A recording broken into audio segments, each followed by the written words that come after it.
Entonces, hola chicos, el día de hoy vamos a ver el tema de regeneración, reparación y cicatrización. Primero, ¿qué es la reparación tisular? Bueno, tenemos que comprender que cuando hay una lesión, una solución de continuidad, el tejido obviamente debe buscar la forma de volver a su estado original, ¿no? Entonces, por acá en esta imagen tenemos dos vías que son las que siempre se dan. Uno es cuando hay una lesión leve y superficial y la otra es cuando hay una lesión grave. Cuando es una lesión leve, se da una regeneración del tejido, es decir, vuelve a su estado No está original. compartiendo. ¿No se está viendo? No, no está Escucha. compartiendo. No, Ya, ya. ahorita no. Gracias por avisar. Ya. Ahora sí se ve. Sí, ahora sí. Ya. Entonces, como les decía, en la reparación tisular es el mecanismo del cuerpo, no es para regresar un tejido a su estado original después de haber ocurrido una lesión. Acá, como les decía, cuando hay una lesión leve y superficial, vamos a tener una regeneración. Eso quiere decir que el tejido va a volver a su forma original, ¿no? Sin ningún cambio. Sin embargo, cuando se presentan lesiones graves, se suelen formar cicatrices más que todo porque el tejido no va a dar un abasto para rellenar toda la zona y también porque a veces estas lesiones graves van a alcanzar tejidos que, como vamos a ver más adelante, no pueden recuperarse.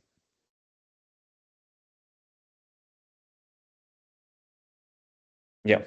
Ahora, ¿cómo se da el control de la proliferación tisular? Vamos a ver que la proliferación tisular va a estar determinado por qué. La tasa de proliferación celular, la tasa de diferenciación celular y la muerte celular por apoptosis.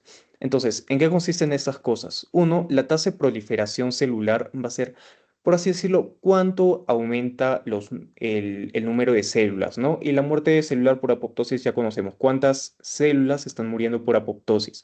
Entonces, sigamos, el tamaño de la población celular aumenta, la causa que va a ser el aumento de la tasa de proliferación celular. Y si disminuye el tamaño de población celular, puede ser ¿por qué? Por el aumento de muertes por apoptosis. Ahora, lo importante acá también es la tasa de diferenciación celular. ¿En qué va a consistir esta? Van a ser las células que, por así decirlo, van a irse por un camino de especificidad, o sea, una célula va a decir, ya, yo voy a hacer específicamente para esto, pero cuando ocurre esto, estas células generalmente ya no pueden replicarse más, es decir, quedan limitadas. Es lo que vemos en la parte inferior, ese término, diferenciación terminal. Es cuando una célula decide convertirse en una célula específica. Ya, ese dibujo está horrible, pero se entiende. Cuando pasa eso, la célula generalmente ya no se va a poder eh, seguir diferenciando, ¿no? O seguir proliferando. Y lo mismo vemos en el cuadro de la derecha. Tenemos las células madre que van a dar una población basal de células. Esta población puede proliferar o puede diferenciarse. O también una puede morir, ¿no?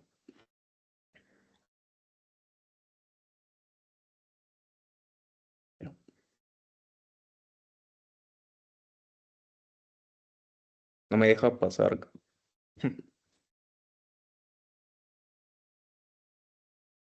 A ver un segundo, chicos. Sí se ve lo que estoy anotando en la pantalla, ¿no?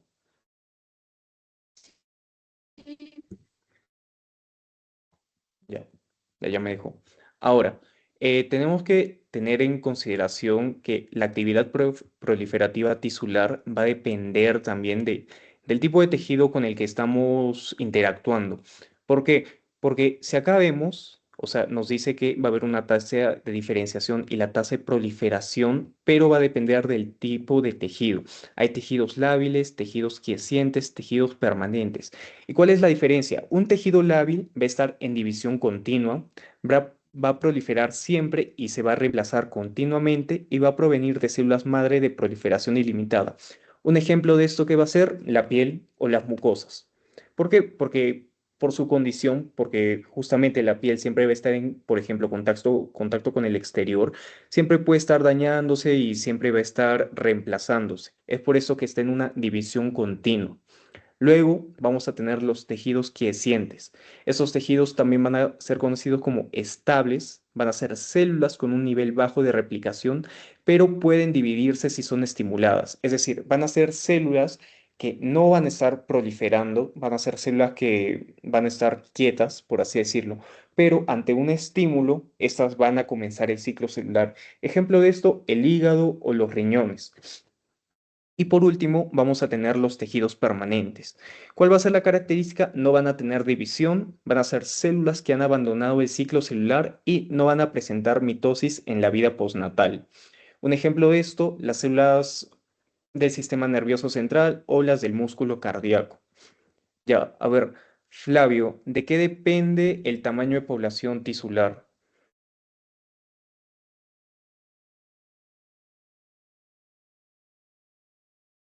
¿Se refiere a la tasa de proliferación, de diferenciación y a la muerte celular?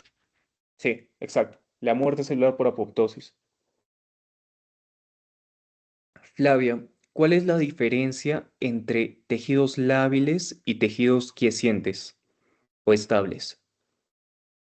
Ya, un tejido lábil es como dijiste la piel que siempre va a estar constantemente regenerándose si se daña, es algo continuo. Y los tejidos que sientes es que tienen que tener un estímulo y ellos van a responder y de ahí pueden dividirse. Creo que era el riñón y el hígado, si no me equivoco. Sí, sí, sí. También hay otros órganos y lo pueden revisar después en su libro, ¿no? Y Ari, ¿cuál es un tejido permanente? Las células del músculo, las células de músculo cardíaco. Ujú. También el sistema nervioso central. Creo que la del sistema nervioso central es un mejor ejemplo, porque si bien dice las células del músculo cardíaco, también hay algunos estudios que muestran que esas se replican, pero a un nivel muy, muy bajo, mientras que la del sistema nervioso central ya no se replica, ¿no? Luego, pasamos a... espera, ya, pasamos a esto que van a ser como el ciclo de vida, por así decirlo, de la célula, eh, pero no su ciclo de vida de una sola, sino como que de toda la familia de células que hay. Entonces, todo comienza en el cigoto, donde tenemos células madres totipotenciales. Las células madre totipotenciales van a ser capaces de dar todo tipo de células. Todos, absolutamente todos. Entonces, como ya hemos visto en embrio, este cigoto va a ser un blastocisto con su masa celular interna, que a su vez va a presentar células madre pluripotenciales. ¿Cuál es lo importante de las pluripotenciales? Es que pueden dar bastantes líneas, no van a estar comprometidas con una sola. Por ejemplo, acá en el cultivo se van a dar células de islotes pancreáticos, células hematopoyéticas, miocardiocitos, neuronas, hepatocitos, a partir de las células madres embrionarias. Ahora, estas células madre pluripotenciales van a pasar a ser células madre multipotenciales que ya van a estar comprometidas con una línea específica, es lo que dice acá, ¿no? Entonces van a ser ya células diferenciadas, las derivadas del endodermo, las derivadas del mesodermo y las derivadas del ectodermo. Entonces, acuérdense, totipotencial, pluripotencial y multipotencial. Ese es como el orden de la capacidad replicativa. Y aquí nos da la replicación asimétrica y la diferenciación estocástica. ¿Qué no quiere decir estos dos términos? Uno, que la replicación asimétrica significa que, por ejemplo, una célula madre, esperen, lo voy a graficar mejor, una célula madre se va a dividir en dos. Una va a mantener su capacidad replicativa como de célula madre, mientras que la otra ya va a ser una célula diferenciada. ¿Entienden, no? Como que una se mantiene como una célula madre y la otra hija va a ser ya una célula diferenciada, ¿no? Ya va a tener su línea comprometida. Mientras que la diferenciación estocástica va a ser bastante parecido, pero no va a mantener como su diferenciación celular. Ya. Cada vez que quito esto no me deja seguir avanzando. Esperen, chicos. Ya está. Ahora tenemos el ciclo celular, ya lo hemos visto toda la carrera, entonces como que no vamos a profundizar mucho más en esto, pero es importante sí recordar, ¿no? Que va a tener su fase sintética, su fase M, la G0, la G1. Entonces, acuérdense que las células quiescentes, o sea, las del hígado, por ejemplo, la del riñón, lo que estábamos hablando hace un rato, van a estar siempre en fase G0 hasta que llegue el estímulo. ¿Y cuál va a ser este estímulo? Van a llegar a partir de factores de crecimiento, transmisión de señales de matriz celular, ¿no? ¿A partir de quién? De las integrinas. Las integrinas van a ser las que van a enviar estos mensajes y ya hemos visto las integrinas en las anteriores clases, ¿no? Acá también tienen otra función que es la de enviar esos mensajes para que la célula comience a replicarse. Entonces, siempre acuérdense, G0, células quiescentes. Entonces, generalmente están en la G1, va a pasar a la fase S, de la S a la G2 y de la G2 a la M. Y se va a dar la división celular. Ahora, la regeneración tisular es, seguimos viendo lo que les voy diciendo, en los epitelios del tracto intestinal y en la piel, siempre que la membrana basal subyacente se encuentre intacta, las células lesionadas se van a sustituir con las mismas. Ahora, la regeneración tisular también puede ocurrir en órganos parenquimatosos cuyas células maduras pueden proliferar, pero, salvo en el caso del hígado, se trata de un proceso limitado. ¿Qué nos quiere decir esto? Que los tejidos parenquimatosos no van a tener la capacidad de regeneración del hígado, que es algo que voy a explicar a continuación, porque por justamente su condición, ¿no? El hígado va a tener procesos o mecanismos esenciales del mismo para dar esta regeneración. Y arriba, lo mismo, que los epitelios, por ejemplo, tracto intestinal, la piel, siempre que la membrana basal esté intacta, va a ser un tejido con una proliferación continua. Ahora, vemos esta tabla, que son los factores de crecimiento. Creo que sí vino en el parcial, entonces siempre denle su leída, porque si no me equivoco, el doctor también lo coloca en la teoría. Entonces, denle su repasada, porque como ya les he dicho, en patología tienen que estar entendiendo, pero también a la vez tienen que estar memorizando bastante todo, porque suelen preguntar cosas bastante específicas.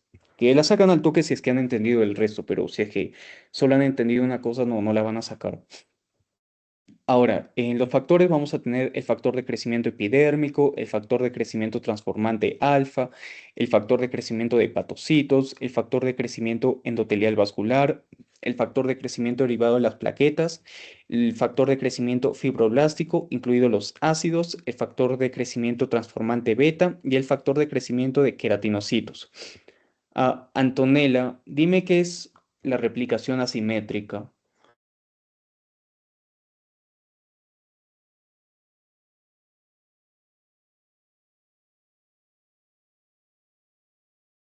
Ok, Flavio.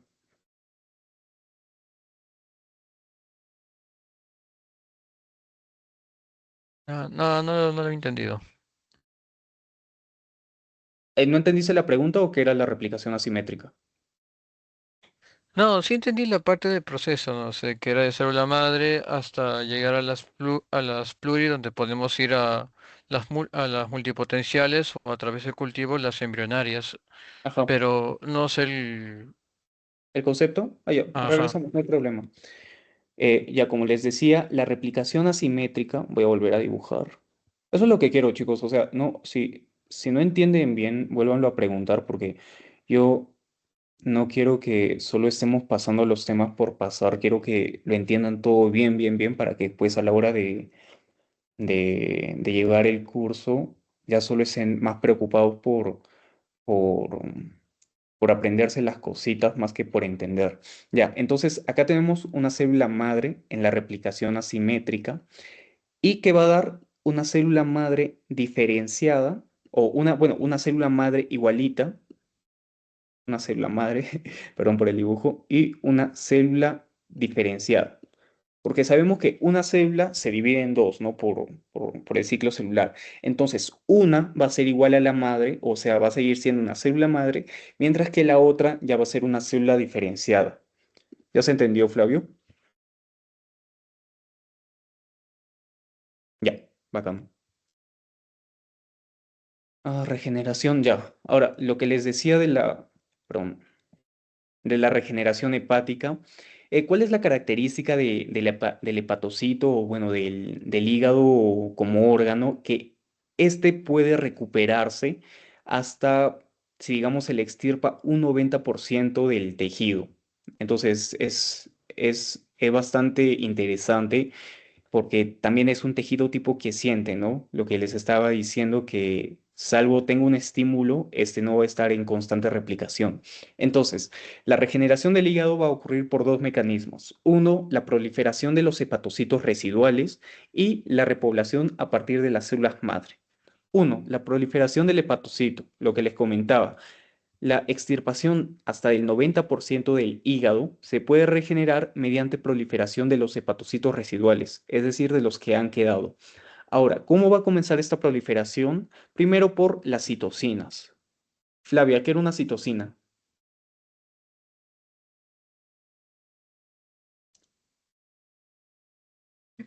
Perdón, me perdí. ¿En la explicación o qué era una citocina? No, no, en el que es una situación. Es el mensajero, lo que hemos visto en las clases pasadas, ¿no? Como lo que envían mensajes entre las células. Ya, entonces, las citocinas y factores de crecimiento polipeptídicos. Ahí también lo vamos a subrayar, aunque mal. No se preocupen por eso. Entonces, ¿cuál va a ser la citocina encargada? La interleucina 6. ¿Y quién la va a producir? Las células de Kafka. Entonces, vamos pensando en nuestra mente. Tenemos nuestro hígado que ha sido dañado por un accidente de tránsito. Entonces, se tiene que extirpar un 50% del hígado. Entonces el cuerpo necesita recuperar la función del hígado. Entonces las células que van a empezar a hacer a partir de las células de Kafker van a producir la interleucina 6. Esta interleucina 6 va a sensibilizar a los hepatocitos para que los factores de crecimiento puedan actuar. Es decir, los hepatocitos, por así decirlo, están ciegos ante los factores de crecimiento, pero una vez que llega la interleucina 6, los factores de crecimiento ya van a poder actuar sobre los hepatocitos. ¿Cuáles son esos factores de crecimiento? El HGF, que lo hemos visto anteriormente, y el TGF-alfa. Están acá. El HGF, el factor de crecimiento de hepatocitos, y, ay, ya, y el TGF-alfa, el factor de crecimiento transformante alfa. Ahora, una vez que ya ha ocurrido toda la proliferación, el hígado ya se ha recuperado, se debe de tener este proceso de replicación, ¿no? Porque tampoco puede estar replicándose para siempre. Y aquí entra el factor de crecimiento transformante beta. Hasta ahí se ha entendido, ¿no? Hígado dañado, sensibilización a partir de las células de Kafker, interleucina 6, que va a sensibilizar a los hepatocitos ante los factores de crecimiento, los cuales son el HGF y el TGF-alfa. Y para que dejen de estar sensibilizados, el factor de crecimiento transformante beta. Ese es un método de regeneración del hígado, la proliferación del hepatocito. Pero también va a haber otro que es la regeneración hepática a partir de células madre. ¿Cómo va a ser esto? Que la capacidad proliferativa del hepatocito va a estar dañada, no va a poder dar abasto. Entonces, las células madre que están en los conductos de Hering van a cumplir su función, no van a empezar a regenerar los hepatocitos. Uy, a ver un segundo, chicos.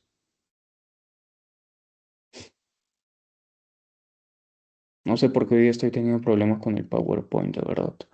Hace rato también estaba que no cargaba. Ya. Entonces, ahora tenemos la regeneración mediante cicatrización, que son dos cosas distintas, porque hasta ahora les estaba hablando de una regeneración a partir de las células, donde las mismas células completaban el espacio faltante del tejido por la lesión dada. Pero ahora vamos a hablar de la regeneración mediante cicatrización, que es totalmente distinto, porque acá vamos a ir entendiéndolo por ahora que las células, uno, no van a dar abasto y que el tejido no va a poder replicarse. Entonces, cuando no puede replicarse, no puede rellenarse ese espacio con células normales, se tiene que rellenar con una cicatriz a partir de colágeno, ¿no? Y de bastante material fibroso. Esa es la diferencia entre los tipos de regeneración. Ahora, la regeneración mediante cicatrización va a tener tres fases: la inflamación, la proliferación celular y el remodelado. Comienza con la inflamación, que va a ser de las 6 a las 48 horas siguientes. Va a haber un reclutamiento de neutrófilos y posteriormente macrófagos, lo que hemos visto en la clase pasada, ¿no? Cuando llegaban primero los neutrófilos, pero luego los macrófagos, porque son mucho más especializados, y luego habían dos tipos de macrófagos, el M1, el M2. Ya. Luego vamos a tener la proliferación celular, que va a durar hasta 10 días. Acá las células endoteliales y otras células vasculares van a proliferar para formar nuevos vasos sanguíneos, lo que se va a llamar como angiogenia. Luego, los fibroblastos van a proliferar y migrar hacia el foco de la lesión, donde van a depositar fibras de colágeno para formar la cicatriz. Y por último, la combinación de fibroblastos en proliferación, la matriz extracelular y vasos neoformados van a conformar un tipo de tejido específico en las heridas de cicatrización, que se va a denominar como tejido de granulación. Este término va a reflejar su aspecto macroscópico granular, rosado y blando. Acuérdense, tejido de granulación compuesto por fibroblastos, matriz extracelular y vasos neoformados, o los vasos que están apareciendo. Va a ser un tejido granular, rosado y blando. Eso les preguntan bastante, y en práctica más que todo suelen preguntar bastante esto. Y por último, el remodelado, que va a ser que el tejido conjuntivo que se ha depositado se va a reorganizar para generar una cicatriz fibrosa estable, que va a comenzar a las 2 a las 3 semanas de la lesión y persiste hasta meses o años. Y Yari, cuéntame cómo se da la regeneración hepática, o sea, los dos métodos o las dos formas. O sea, explícame más sobre ambas formas. Que había la proliferación de hepatocitos y la regeneración a partir de las células madre, ¿eso? ¿Mm? Sí, Ya, yo sí entendí la primera, pero el segundo sí no le llegué a entender. No tengo ok. apuntes. Ya, en el primero dijiste que se da a partir de una estripación casi del 90%, Ajá. que va a O sea, puede darse en haber. cualquier momento en que falte un tejido del hígado, ¿no? Eso es lo importante. Lo que menciono ahí es para darnos cuenta que puede reemplazar hasta si se extirpa el 90% del hígado. Pero sí. Ya. Se va a producir las citocinas, que es la interleucina 6, Ujú. producida por las células CAF, De Kafka. que, ajá, estas interleucinas 6 va a sensibilizar al hepatocito ante el factor de crecimiento, Ujú. que Muy vendría bien. a ser la HGF y la TGF alfa. Sí, perfecto. Y respecto a la regeneración hepática a partir de células madre, va a ser simplemente cuando la proliferación de hepatocitos no va a dar abasto o no va a funcionar correctamente. Entonces van a entrar en juego las células madre, que van a estar en los conductos de Hering. Estos conductos de Hering son donde los canalículos biliares se conectan con los conductos biliares. Acá, o sea, solo es que las células madre están actuando porque los hepatocitos no van a estar pudiendo replicarse adecuadamente. ¿Se entiende, no? Ya, perfecto. Ya hemos visto esto. Flavio, ¿cuáles eran las tres fases de la regeneración a partir de cicatrización? Ya, era la inflamación, proliferación celular y la remodelación. ¿O el remodelado? Sí, la inflamación, la proliferación celular y el remodelado. He escuchado también a veces que los profesores, los doctores mencionan como la proliferación celular como tejido de granulación, entonces también pueden considerarlo como la segunda fase, como tejido de granulación, y yo. O cualquiera de los dos, la verdad. Ya, ahora comenzamos con la angiogenia en la fase de proliferación celular, que como ya he explicado va a ser el proceso de desarrollo de nuevos vasos sanguíneos a partir de vasos existentes. Para esto, ¿qué se requiere? El factor de crecimiento endotelial vascular. Entonces, ¿qué va a estar ocurriendo en el tejido que se está formando? Va a haber una hipoxia, porque obviamente es tejido nuevo que no tiene vasos sanguíneos y no va a estar llegando oxígeno, ¿no? Porque la sangre lleva el oxígeno. Entonces, los macrófagos que van a estar en el tejido van a liberar o van a producir factor de crecimiento endotelial vascular. ¿Qué va a hacer esto? Va a incrementar la concentración del factor inductible o inducible por la hipoxia, el HIF, que a su vez va a aumentar la cantidad de VEGF. ¿Entienden? Es como un sistema de retroalimentación. El macrófago siente la hipoxia, libera el factor de crecimiento endotelial vascular. Ese factor de crecimiento endotelial vascular va a liberar más factor inducible por la hipoxia, que a su vez también va a liberar más factor de crecimiento endotelial vascular. Entonces, los vasos intactos, vecinos, los que no les ha ocurrido nada por la lesión, pero están sintiendo estos factores de crecimiento, se van a dilatar y se van a volver más permeables. Luego, la membrana basal, que va a ser la que se encarga de mantener la estructura, va a ser digerida por las metaloproteasas de la matriz. ¿Para qué? Para que el espacio esté más libre, lo podemos entender así, ¿no? Entonces, las células endoteliales en el frente del vaso van a migrar hacia la zona de la lesión tisular, mientras que las células posteriores van a proliferar y se van a remodelar para formar tubos vasculares. También se van a reclutar pericitos en los capilares o las células musculares lisas y se va a terminar conformando un vaso maduro. Luego, con el tiempo, se va a producir una regresión vascular progresiva que transforma el tejido de granulación ricamente vascularizado en una cicatriz pálida y en gran medida vascular. Hasta acá se ha entendido cómo es la angiogenia. Háganme así con su dedito los que entendieron. O si no, lo explico de otra forma. ¿Podría volver a explicarlo? Ya. No se preocupen, chicos, porque ese tema es un poco más complicado que los anteriores, más que todo porque ya entra en juego bastante como los factores de crecimiento y todo eso. Ya, entonces tenemos nuestro tejido lesionado, ¿no? Que ya ha pasado la etapa de inflamación. Entonces, los macrófagos que van a estar en la zona van a sentir la carencia de oxígeno, porque tampoco va a haber sangre ni vasos sanguíneos que lleven el oxígeno.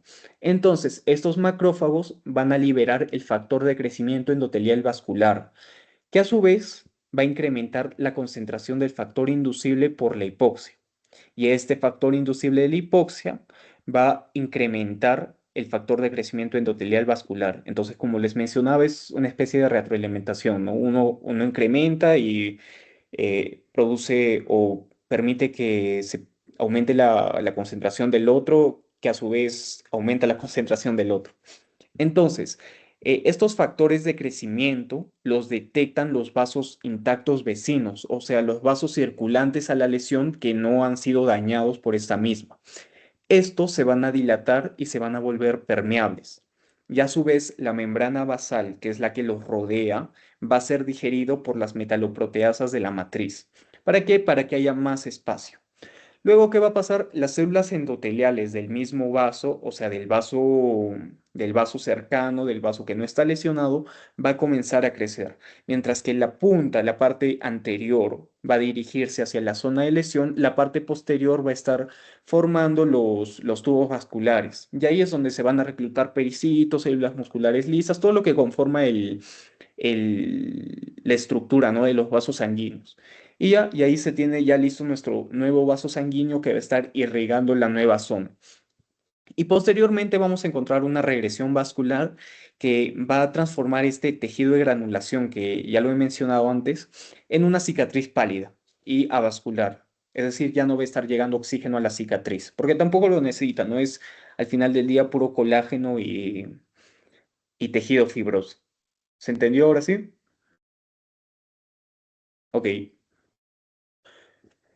Luego vamos a tener el depósito de tejido conjuntivo, que ya, si vemos acá es donde los fibroblastos proliferan y migran al foco de la lesión, lo que ya les he explicado, ¿no? ¿Qué es lo que va a pasar acá? Van a haber dos fases, la migración de fibroblastos y la producción de proteínas de la matriz extracelular. ¿Cuáles son estas? La PDGF, la FGF2 y la TGF-beta.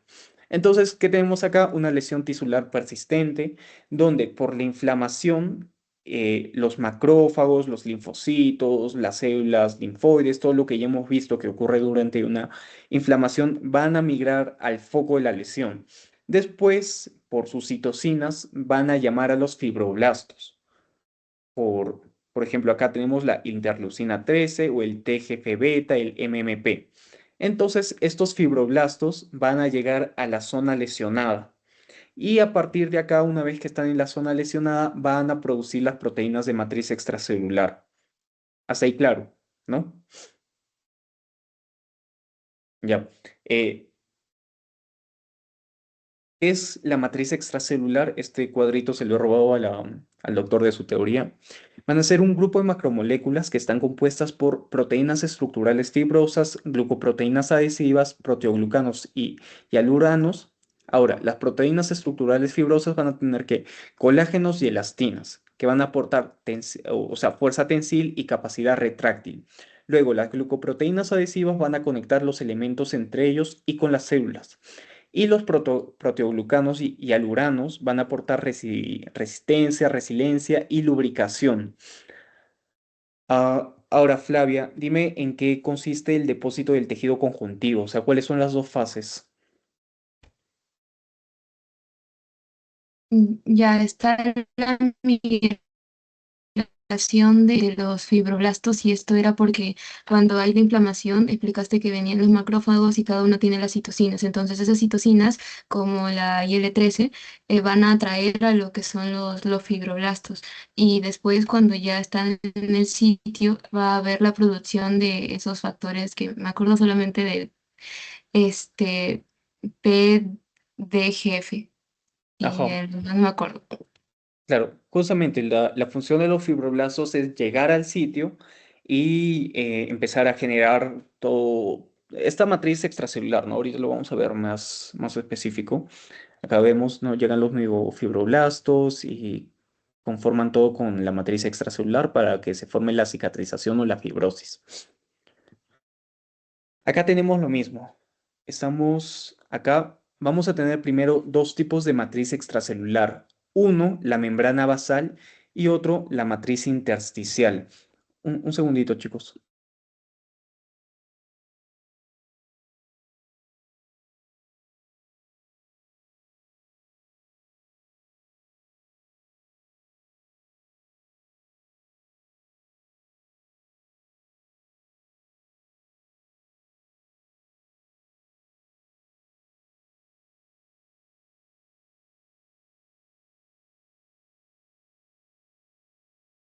Ya, gracias, seguimos. Dentro de la membrana basal y la matriz intersticial, que van a ser dos tipos de matriz extracelular, vamos a tener que están compuestos de forma distinta. La membrana basal por colágeno tipo 4, laminina y proteoglucano. Acuérdense que la membrana extracelular, la membrana basal, la membrana o la matriz intersticial van a tener una función de soporte durante toda la lesión a la vez que la producción de determinados mediadores, ¿no? Van a ser como, van a favorecer un ambiente. Es justamente la pregunta que les daba en el pretest. Ahora, la matriz intersticial, ¿por qué va a estar compuesto por colágeno fibrilares, elastina, proteoglucano y hialurano? Esto apréndanselo porque sí han llegado a preguntar tipo, ¿qué tipo de colágeno está en la membrana basal? O cuál es, no sé, más que todo con el colágeno. Suelen preguntar bastante con el colágeno, pero no se olviden, perdón, de la elastina, la laminina, los proteoglucanos, los hialuranos. Ahora, justamente lo que vamos a ver como que en esta especie de zoom a la mano derecha, esperen, lo voy a hacer. Ya, acá en esta especie de zoom es los fibroblastos que se están uniendo a las glucoproteínas adhesivas a partir de las integrinas. Ya las integrinas las hemos visto, ¿no? En la fase de arrodamiento, cuando primero se conecta las selectinas y luego las integrinas, porque las integrinas son más fuertes. Ahora, a su vez, en esta especie de zoom solo estamos viendo la distribución, ¿no? Del proteoglucano, el colágeno y la laminina. Ahora, ¿cuál es la función de cada uno? el colágeno sí o sí apréndanselo, chicos. O sea, esta es fija, desde ahorita se los digo, les va a venir algo relacionado al colágeno, fijasa de fijas. Va a ser el principal componente de la matriz extracelular.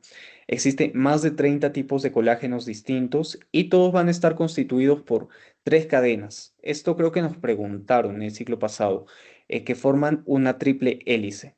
Tres cadenas que forman una triple hélice y obtienen su fuerza tensil por los entrecruzamientos laterales de las triples hélices. Entonces, el colágeno, que son tres cadenas que forman una triple hélice cuya fuerza tensil se da por el entrecruzamiento lateral de las triples hélices.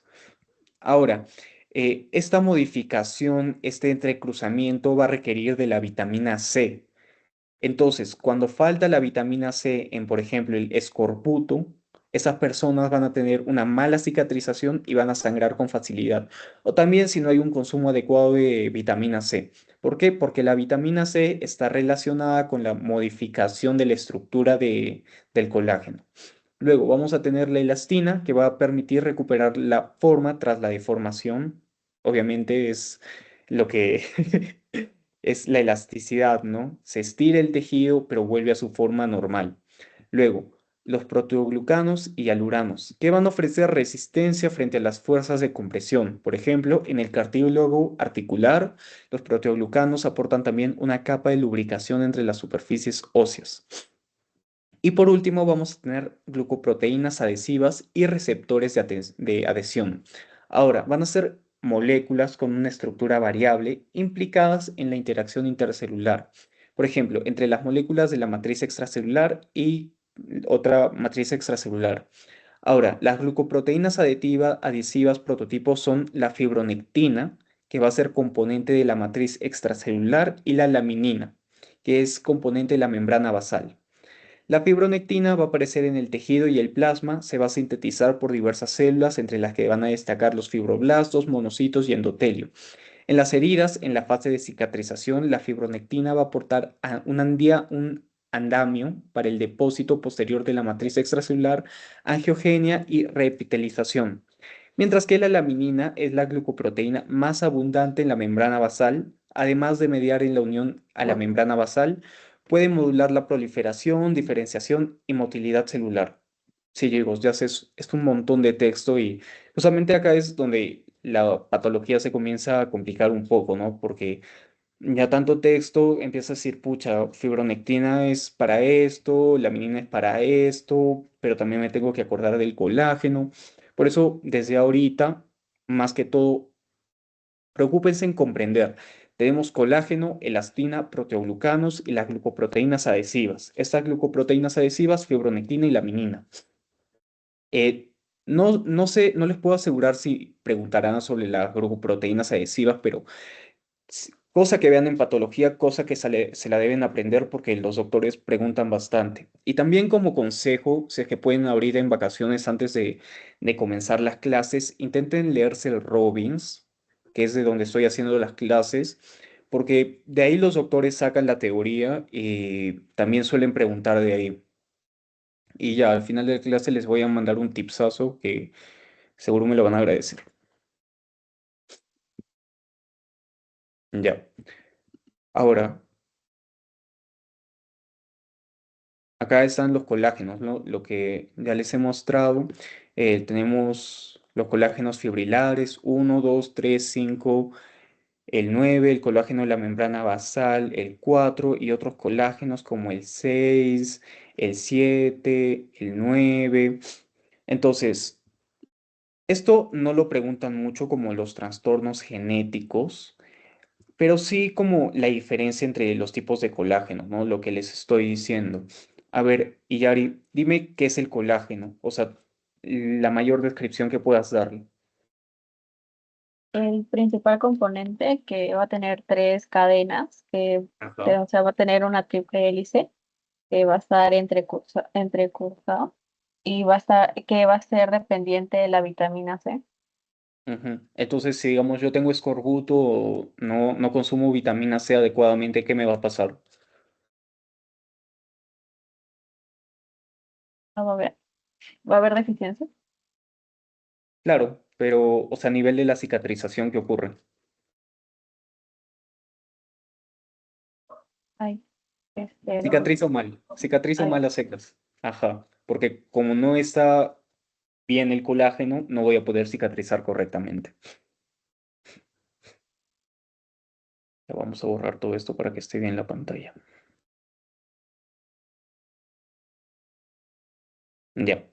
Eh, Ahora vamos a tener la remodelación tisular, que es el último paso, porque recuerdan, era los tres pasos: la inflamación, la proliferación celular y el remodelado.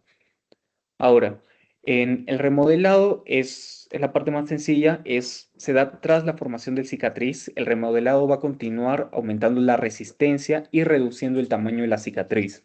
Por eso, por ejemplo, cuando nos cortamos al principio la cicatriz es enorme, pero con el tiempo ya a veces ni se nota, ¿no?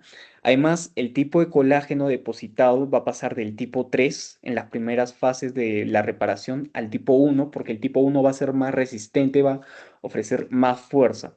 Y en las heridas cutáneas bien suturadas se puede recuperar un 70-80% de la resistencia normal de la piel en 3 meses. Ahora, con el tiempo, la cicatriz se va a retraer por acción también de las metaloproteinasas de matriz. Entonces, hasta ahí ya tenemos los tres pasos, ¿no? ¿Tienen alguna duda de eso? Ya. Al final también les voy a volver a preguntar, no se preocupen. Ahora, según lo que hemos visto, eh, ¿quién me puede decir antes de que los llame cuál es la diferencia entre la imagen de la izquierda, es decir, esta, con la imagen de la derecha, es decir, esta? Porque ambos son tejidos y son etapas distintas de la regeneración tisular, cicatrizada, a partir de la cicatrización. Pero ¿cuál es la diferencia? Y entonces, Flavia, ¿tú qué crees que es esa primera imagen, la de la izquierda? A ver, si hablamos de las tres etapas, yo tenía una idea, pero seguro está mal. Primero yo pensaría que hay un montón de proliferación y la última etapa, como dijiste, la remodelación, que era cuando ya las metaloproteasas se comen. Entonces pensaría que es la segunda imagen, la remodelación, pero no sé. ¿Ya? Flavio, ¿tú qué opinas?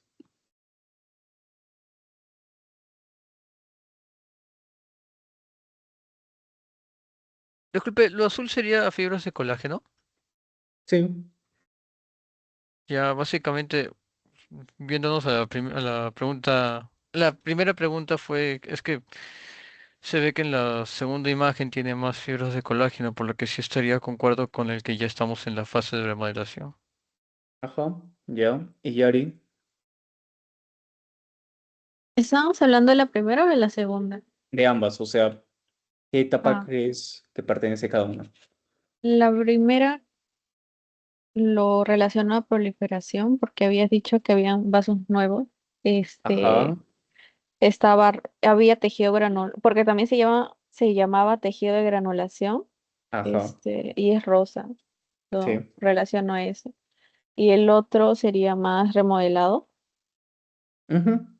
Ya, sí, justamente como les mencioné, o sea, por si tienen igual alguna duda después pueden revisar en el Robbins porque justamente ahí está. Entonces, no, si es que en algún momento no llegan a escuchar o se confunden durante la explicación y ya no quieren preguntar, igual en el Robbins pueden ver las imágenes porque ahí siempre debajo aparece la descripción, ¿no?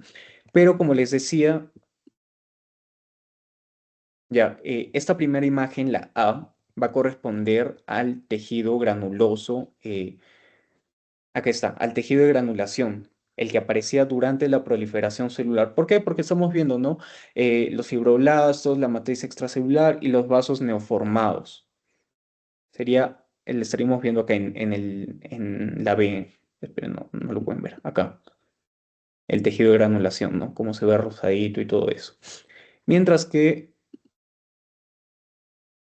no puedo cambiar. Ya. Mientras que la segunda imagen, esta azul, si bien no.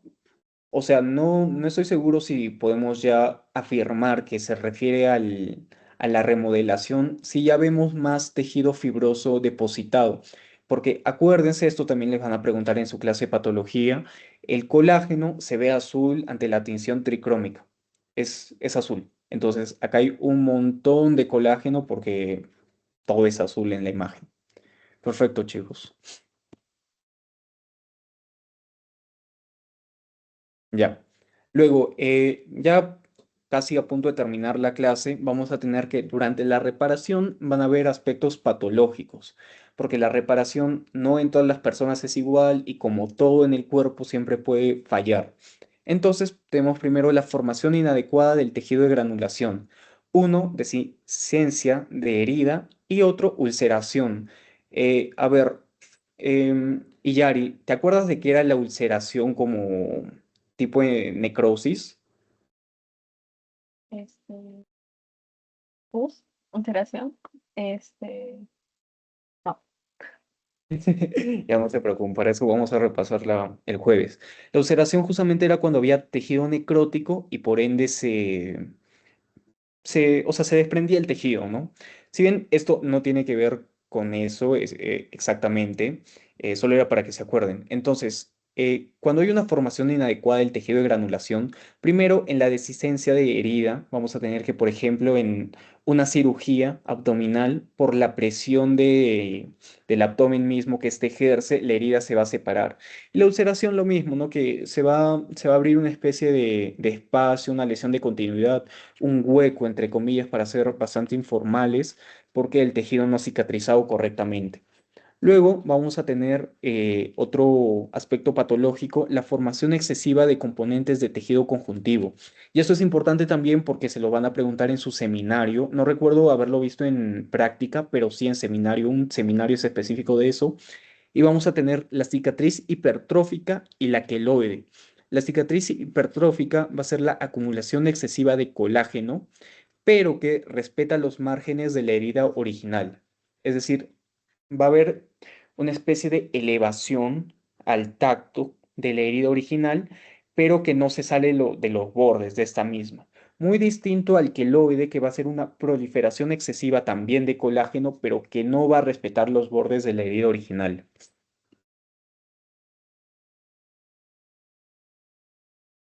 Ya, Flavia, según lo que hemos visto de los aspectos patológicos, ¿qué tipo de herida crees que es? Ambas son la misma, pero ¿qué tipo? Ah, O de bueno, cicatrización, ¿no? la cicatrización de la imagen superior izquierda, yo diría que es queloide, pero esa que no sé si estará respetando la forma original, pero me parece que se ha sobresalido. Lo digo también porque yo tengo queloide, pero no sé. Ajá. Y Flavio, ¿tú qué opinas? No me acuerdo. Ya, es queloide en todo caso porque si bien, o sea, parece a primera vista que tal vez la herida pudo haber sido así de grande y todo eso, es muy difícil porque como ya hemos visto las heridas suelen como contraerse y en todo caso esto tiene un aumento, pero no se observan los bordes. Esta herida de acá, la que estoy poniendo como en el puntero podría ser hipertrófica, no, no se los podría asegurar porque ahí sí parece bastante que respeta los límites de la lesión como vemos esa forma en Y, pero estas sí no son. Esas definitivamente no son, acá tampoco lo son, no están respetando los bordes para nada de la lesión, porque las lesiones nunca van a ser así, o sea, nunca van a ser una bola enorme o un círculo enorme, y si lo son, no van a crecer de esta forma. Esto sí es una cicatriz queloide. Y acá también se puede ver, ¿no? A la microscopía. Justamente ese día, por ejemplo, me acuerdo en mi clase de seminario, nos tardamos toda la clase aprendiendo a diferenciar entre queloides e hipertróficas. Ahorita, esperen, les voy a mostrar mejor una imagen de hipertrófica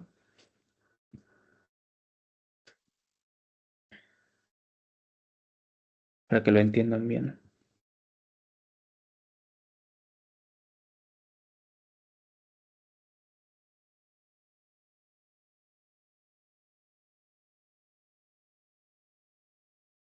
Ya. Acá se puede observar esta herida y estas son heridas hipertróficas. Como ven, está respetando el borde original. Yo también tengo bastantes heridas de tipo hipertróficas, la verdad. Tengo bastante tendencia a eso. Pero ven, se puede notar a simple vista que hay una elevación del tejido, pero respeta siempre los bordes de la herida.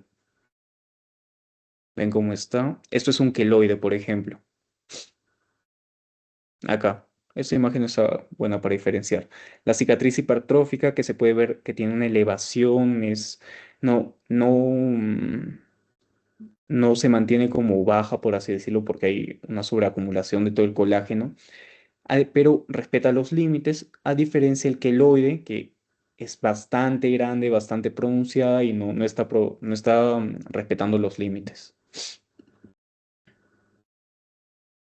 Espero que con eso se haya aclarado un poco más la diferencia entre las cicatrices. Pero Flavio, acuérdate que la cicatriz hipertrófica va a ser la acumulación excesiva de colágeno, pero que respeta los márgenes de la herida original, mientras que los queloides es la excesiva de colágeno también, pero no va a respetar los bordes de la herida original. Y por último, la forma de contracturas, ¿no? Que la contractura va a ser una herida en la cicatrización que va a provocar deformidades en los tejidos y obviamente va a afectar la funcionalidad de los órganos o de los tejidos. Ahora, tenemos la fibrosis, que es una acumulación también de colágeno. Entonces, tenemos la inflamación crónica y va a activar a la vez a los macrófagos y a los linfocitos. Hasta ahora todo lo que hemos visto, ¿no? Estos van a liberar sus factores de crecimiento, sus citocinas, y también va a haber una reducción de la actividad de las metalogin proteasas. Entonces, los factores de crecimiento van a permitir la proliferación de fibroblastos, células endoteliales, células fibrogénicas y especializadas que van a aumentar la síntesis de colágeno, pero al mismo tiempo va a haber una menor degradación del colágeno, entonces va a haber una fibrosis. Hay más fibra, hay más colágeno del que se está degradando y se va a presentar una mayor, una especie de tejido que está compuesto más que todo por fibra, ¿no? Y ese tejido suele ser inútil. Y por último, tenemos el resumen de toda la sesión, ¿no? Tenemos la lesión y vamos a tener la respuesta. Primero se va a eliminar el estímulo o vamos a tener la lesión tisular permanente. Ahora, si se elimina el estímulo, vamos a tener la muerte de las células parenquimatosas, heridas superficiales y algunos procesos inflamatorios que van a llevar a la regeneración. La regeneración, acuérdense, es la recuperación de la estructura normal. Por ejemplo, regeneración hepática tras hepatectomía parcial. ¿Por qué? Porque el tejido hepático es quiesciente y se puede regenerar hasta cuando se le elimine el 90%. Ya hemos visto eso. Luego, si hay muerte de células parenquimatosas o heridas profundas, se va a dar la reparación, que es distinto a regeneración. Regeneración es cuando las mismas células lo completan, reparación cuando se forma la cicatriz. Y acá, heridas excisionales profundas o un infarto de miocardio, que no se puede recuperar el corazón. Ahora, si hay una lesión tisular persistente, vamos a tener una fibrosis, que está a partir de tejido cicatricial. Por ejemplo, las enfermedades inflamatorias crónicas como cirrosis, pancreatitis o fibrosis pulmonar. Ya, eso es todo, esa es la bibliografía, chicos, pero no se vayan porque les voy a volver a preguntar todo porque esta clase es bastante pesada, entonces quiero que la entiendan bien. Ya, y Yari, ¿cuáles son los aspectos que controlan la proliferación tisular? Los aspectos. O sea, Eh, sí, La, ajá, sigue, la proliferación celular, el tamaño de población. ajá, eso. Cuando hay mayor tamaño de población hay mayor proliferación celular Ujú. y si hay menor tamaño de población hay menor muerte celular por apoptosis. Claro, o sea, si bien no está relacionado, cada aspecto es aparte, eso va a determinar el tamaño de la población celular, ¿no? La tasa de proliferación celular significa qué tanto están proliferando, la muerte celular, qué tanto están muriendo, y la tasa de diferenciación, como ya les expliqué, es una vez que las células se van por una línea específica. Una vez que cambian a un tejido, ya no van a estar proliferando en la forma basal, ¿no? Entonces no, ya no van a servir, por así decirlo, para aumentar el tamaño de población celular. Luego, Flavia, mencióname los tres tipos de tejido y cuáles son sus características.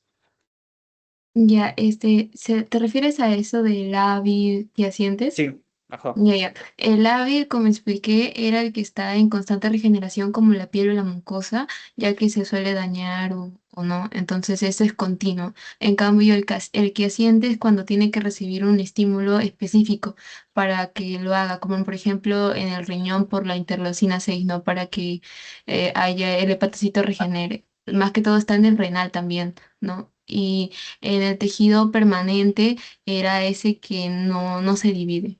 Es lo que yo recuerdo que hablabas de que era mejor decirlo que células del sistema nervioso central. Sí, está perfecto. Ya. Perdón, mis perritos entraron en modo ataque. Ya. Flavio, ¿en qué consistía la replicación asimétrica? Ya, tengo entendido que es cuando una célula madre, al momento de dividirse, nos da otra célula madre y una célula diferenciada. Ya, perfecto. Eh, Ahora también mencióname un ejemplo de célula quiescente o de tejido. Tejido de célula que siente, Ujú. riñón, por ejemplo. ¿Sí? Y el ejemplo que les di, el más Hí- importante, entre comillas. Hígado. Sí. Ya de esto nada importante. O sea, sí es importante, pero no creo que ahorita se lo hayan aprendido como para estarle preguntando de esto. Am, y Ari, explícame la regeneración hepática por las dos formas. El uno que por la extirpación, por la proliferación de los hepatocitos, producida por las células K, eh, producen las interleucinas 6. La interleucina 6 sensibiliza a los hepatocitos ante el factor de crecimiento y el otro que es a partir de las células madres, que es la proliferación de hepatocitos que no da abasto suficiente. Muy bien, ahí no te olvides que salen de los... que no está acá. Espera, que se perdió la diapositiva. Acá está. Que salen de Keren. los puntos de Hering. Ajá. No te olvides de eso. Ya. Flavio, ¿cuáles son las tres fases de la regeneración mediante cicatrización y qué es la angiogenia? Y también explícame cómo se da la angiogenia.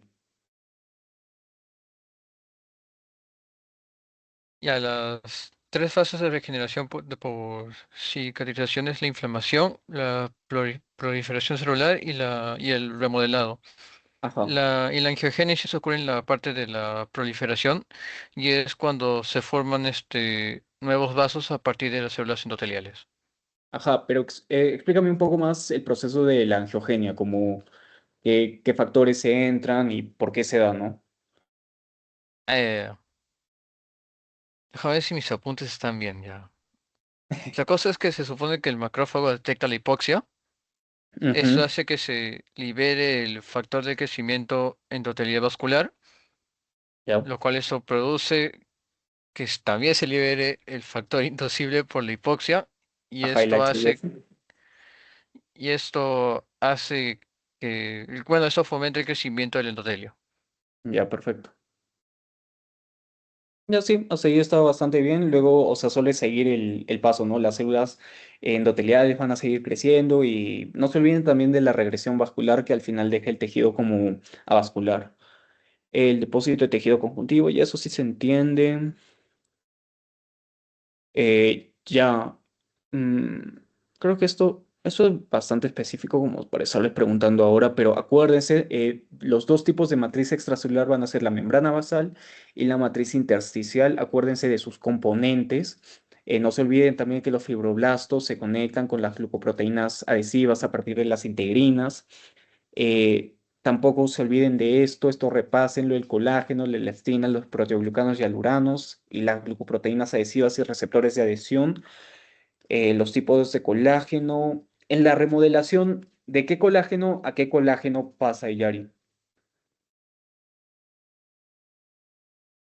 Esa no sé. Ya, acuérdate, pasa del tipo 3 al tipo uno porque el tipo uno es el más resistente. Ya, esto ya hemos visto hace nada, entonces ya creo que ya no es necesario darle otra repasada. Ya, eso es todo por la sesión de hoy, chicos. Esperen, voy a dejar de grabar.